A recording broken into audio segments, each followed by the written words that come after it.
Light tea plus bombs biscuits ఇవి ముంచుకుంటూ చాయ్ తాగొచ్చు, లేకపోతే బిస్కెట్స్ తిన్నాక చాయ్ తాగొచ్చు. చాలా వేడిగా ఉంది చాయ్. ఒక బిస్కెట్ అయితే చూద్దాం. నోరు కాలిపోతుందేమో, భయంగా ఉంది.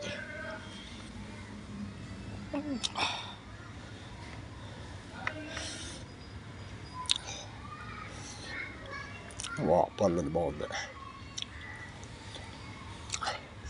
పైన లాన్లో చల్లగా ఉంది, చల్లటి గాలి, హాయిగలిపే వాతావరణం. Super. Okay, bye, good day, happy day.